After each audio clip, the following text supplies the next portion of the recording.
کہ جو مسلمان نہیں وہ انسان نہیں ہے.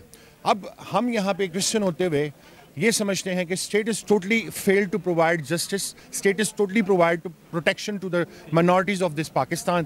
ہم مذمت کرتے ہیں, وہ ہماری ٹھیک ٹھاک مرمت کرتے ہیں. یہ مذمت مرمت کب تک چلتی رہیں گی؟ جب تک یہ قوم خود سے ایک دوسرے کے ساتھ متفق ہو کر کوئی ایسا لائے عمل نہیں تیار کرتے اور کوئی ایسا پلیٹ فارم نہیں تیار کرتے جو مفاد پرستی سے آزاد ہو. ہم نے اس ملک میں جینا ہے, اس ملک میں مرنا ہے, لیکن ہم اس طرح نہیں مرنا چاہتے کہ کوئی بھی آئے اور ہماری بینڈ بجا کر چلا جائے. میں آج سوال کرنا چاہتا ہوں, کہاں ہیں وہ بڑے بڑے ٹی وی اینکرز, ہو کہاں ہیں بڑے بڑے چینلز جو ان لوگوں کو شفائیاں کروسرز میں بلاتے ہیں, چندوں کی بات کرتے ہیں, دایکیوں کی بات کرتے ہیں؟ آج کھڑے ہوں نا ان کے ساتھ. نذیر مسیح کو بے رحمی کے ساتھ انہی گلیوں میں جدھر ہم کھڑے ہوئے ہیں سنسار کیا گیا تھا. اس موضوع پر آپ کیا کہنا چاہتے ہیں کہ حکومت وقت کی نااہلی اور حکومت وقت اس میں ہمیں ناکام نظر آ رہی ہے کہ پاکستان میں مسیحی محفوظ ہمیں نہیں نظر آ رہے؟ سب سے پہلے میں آپ کا مشکور ہوں کہ آپ جب بھی اس طرح کے واقعات ہوتے ہیں تو آپ وہاں پہ پہنچتے ہیں.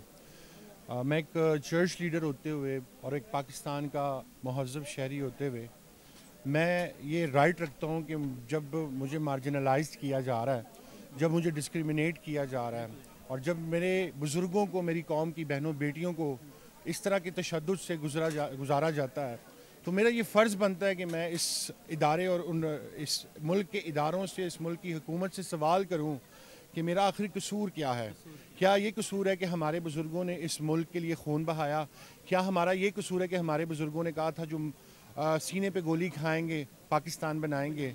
آج اس ملک کے نوجوان اور اس ملک میں رہنے والا ہر ایک مسیحی یہ ذہن میں سوال رکھتا ہے کہ دیوان بہادر ایس پی سنگھا کو کیا پڑی تھی اور ان 3 کرسچنس کو ایسی کیا سوچ تھی کہ جنہوں نے اس ملک میں ہمیں آ کر آباد کرنے کا سوچا. بہرحال جو بھی ہے, ہم اس ملک کے جو شہری ہیں, ہم نے شانتی نگر سے اگر سورگدوا تک کے واقعات میں دیکھیں تو سب سے بڑا ایک ایشو یہ ہے کہ کسی بھی شخص کو ان سارے ہولناک واقعات میں کبھی سزا نہیں دی گئی. ابھی لاسٹ ٹائم ایسے ہوا 10 ماہ پہلے, آپ دیکھتے ہیں 26 سے زائد چرچز کو آگ لگائی گئی, 80 سے زائد گھروں کو جلا دیا گیا, اور آئی جی پنجاب وہاں پہ آ کے یہ کہتے ہیں کہ جی اس میں را انوالو ہے. اب میں یہ پوچھنا چاہتا ہوں اگر اس میں را انوالو ہے تو اس سرگودے کے واقعہ میں کون انوالو ہے؟ یہ اتنے ہزاروں لوگ کہاں سے آ جاتے ہیں؟ پھر آپ کہتے ہیں جی ان کا تو اسلام سے کوئی تعلق نہیں, یہ تو مسلمان نہیں. یہ وہی لوگ ہیں جو مدرسوں سے گریجویٹ ہو کر ہر سال نکلتے ہیں, اور ایسی مائنڈ سیٹ ان کے ذہنوں میں ڈیولپ کی جا رہی ہے کہ جو مسلمان نہیں وہ انسان نہیں ہے.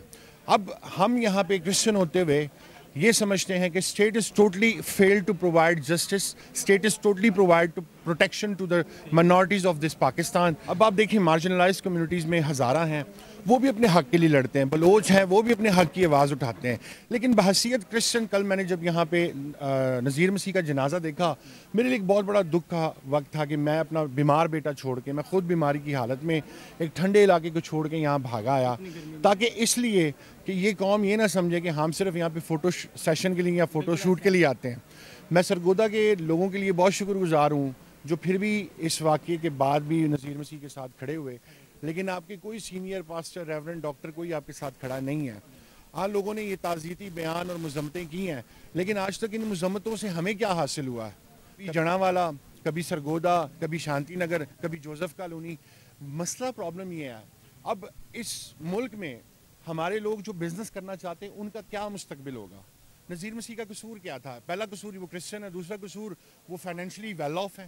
تو اگر آپ ہمیں جاب نہیں کرنے دیتے, آپ کو یہ پرابلم ہے کہ جو کرسچنز ہیں وہ ڈسکریمنیٹ ہوں, وہ صرف جھاڑو لگائیں, نالیاں صاف کریں, کیا ہمارا یہ مستقبل ہے؟ ہم وہ لوگ ہیں جنہوں نے اس ملک کو بنانے کے لیے مشنری ادارے دیے, اسکول دیے, کالجز دیے, اس ملک میں ہم نے ہسپتال بنائے. ہم مہاجر نہیں ہیں, میرا باپ کوئی مہاجر بن کے اس ملک میں نہیں آیا, ہم اس ملک کو بنانے والے ہیں. بلکہ جب یہ مہاجر بن کے انڈیا سے یہاں ہجرت کر کے ٹرینوں میں زخمی حالت میں آئے, میری قوم کی بہنوں بیٹیوں نے, جن کو آج یہ جبری ان کا مذہب تبدیل کرتے ہیں, انہوں نے ان کی تیمارداری کی, ہم لوگوں نے ان کو اپنے گھروں میں بٹھایا, اور آج ہمیں یہ اقلیت کہتے ہیں.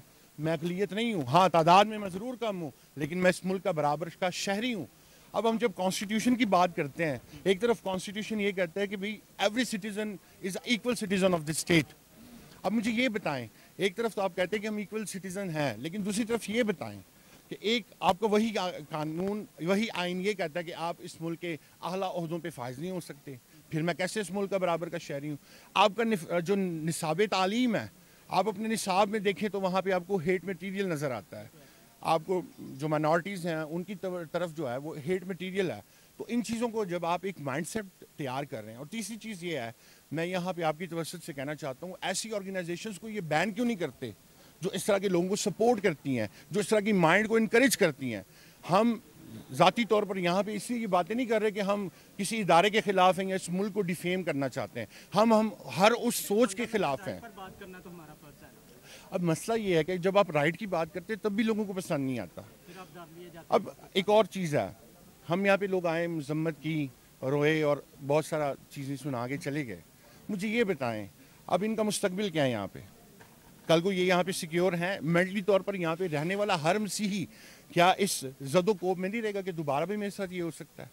تو آپ یہاں پہ یہ قانون ہمارے لوگوں کے استحصال اور قتل و غارت اور جینوسائیڈ کے لیے استعمال کر رہے ہیں. وہاں پہ آپ پہ یہ فرض بنتا ہے کہ آپ ایسے قانون لیجسلیشن کروائیں اس میں جہاں پر اس کو مس یوز کرنے والوں کو سزا دی جائے. خالد جدعون جو تھا رمشا مسیح کے کیس میں، وہ ثابت ہو گیا کہ یہ کام اسی نے کیا ہے. اسے کیا سزا دی گئی؟ کیا اس کے خلاف کسی نے کہا کہ اس کا سر تن سے جدا کیا جائے؟ آخر ہمارے اوپر یہ حربے کیوں استعمال ہوتے ہیں؟ مسئلہ یہ ہے کہ ہم خود بٹے ہوئے لوگ ہیں. ہم انٹرفیت کے چورن لے کے آ جاتے ہیں. یہ سب وہ لوگ ہوتے ہیں جو آپ کا اور میرا سودا کرتے ہیں، جو آپ کی اور میری تصویریں بنا کے دنیا کو یہ بتاتے ہیں بڑا دکھ ہے ہمیں، لیکن ان مگرمچھ کے آنسوؤں کے بہانے سے ہماری تقدیر نہیں بدلے گی. اور مجھے انتظار ہے، مجھے لگ رہا ہے کہ اب پتہ نہیں دوسرا کون نذیر مسیح اسی واقعے کا ٹارگٹ بننے والا ہے. یہ دیکھیں عرفان صاحب، یہ واقعات رکنے نہیں جا رہے یا دن بدن بڑھتے جا رہے ہیں. اگر ہم آئی جی پنجاب کی بات کریں، انہوں نے کہا کہ اس میں ثانیہ جڑاں میں کہ راؤ انوال ہے. اگر راؤ انوال تھا تو اسے کیوں نہیں روکا گیا اتنے بڑے پیمانے پر؟ پھر جڑاں کے بعد یہ چیزیں ہمیں نظر آئیں، ہمارے چرچز کے اوپر لکھا گیا ہے، فیصل آباد کو ٹارگٹ کیا گیا، گجرانوالہ کو ٹارگٹ کیا گیا. گجرانوالہ کی ایف آئی آر میں اگر آپ دیکھیں تو اس بندے سے یہ پوسٹ لگوانے والا ایک مسلم کمیونٹی سے تعلق رکھتا ہے. کراچی میں ہمارے چرچز کے اوپر لکھا گیا. جی بالکل. ہمیں ہی ٹارگٹ کیوں کیا جا رہا ہے؟ میں سمجھتا ہوں سر ادارے مکمل طور پر ناکام ہیں. اس چیز کے لیے ناکام ہے کہ وہ آپ کو پروٹیکشن نہیں دے سکتے.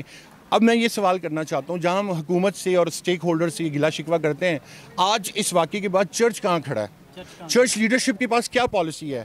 آپ کی جو پولیٹیکل لیڈرشپ ہے اس کے پاس کیا پالیسی ہے کہ وہ ایوان میں کھڑے ہو کے اس کے خلاف بات کریں؟ ہمیشہ صرف وہ اس لیے بات کرتے ہیں جی ہمیں بڑا دکھ ہے. اگر دکھ ہوتا تو جنازے میں آ کے کھڑے ہوتے. اگر دکھ ہوتا تو یہاں پہ جب یہ لوگ یہاں سے گھروں سے بے گھر ہوئے تھے، یہاں پہ آ کے کوئی کھڑا ہوتا. میں پہلے دن سے یہاں پہ موجود اور میں نے دیکھا ہے جس طرح لوگ ذلیل و خوار ہوئے. ہماری جوان بیٹیاں بہنیں جو ہماری ناموس ہیں وہ بغیر دوپٹوں کے گھروں سے بھاگ رہی ہوتی ہیں. آخر ہمیں بھی کوئی شرم کرنے کی ضرورت ہے. عرفان صاحب، ایک وقت تھا کہ ہماری بہنوں نے، بیٹیوں نے، ہمارے بزرگوں نے ان کے سروں پر، ان کی بیٹیوں کے سروں پر چادریں دی، ان کی عزتوں کو محفوظ کیا.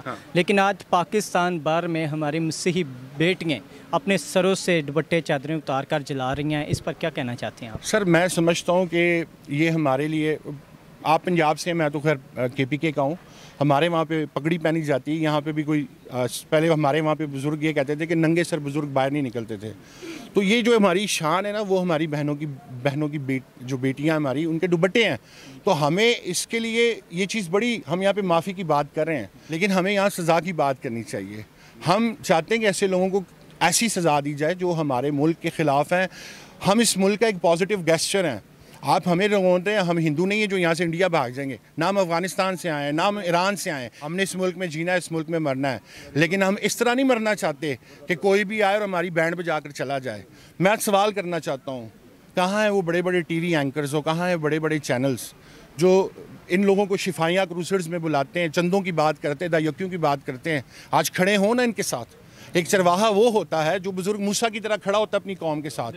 تو اگر اب آپ بڑے لوگوں کو کلام سناتے ہیں کہ خدا غریب کے ساتھ کھڑا ہے، خدا اسٹیفنس کی طرح آپ کو قبول کرنا چاہتا ہے، لیکن کیا آپ اسٹیفنس کی طرح یہاں پہ ان کے ساتھ کھڑا ہونا چاہتے ہیں؟ آپ میں سے کوئی بزرگ ایلیا، بزرگ علیشا یا بزرگ موسیٰ کا کردار ادا کرنا چاہتا ہے؟ اس قوم کو صرف اور صرف لوٹا گیا ہے ہر لحاظ سے، چاہے وہ مذہبی لیڈر ہے، چاہے وہ سیاسی لیڈر ہے. بہت کم لوگ ہیں جو کھڑے ہوتے ہیں اور وہ دعویٰ کرتے ہیں. مذمت کی بات ہے تو سارے مذمت کر کے چلے جاتے ہیں. یہ ہمارے جتنے بزرگ کھڑے ہوئے ہیں، بھائی کھڑے ہوئے ہیں،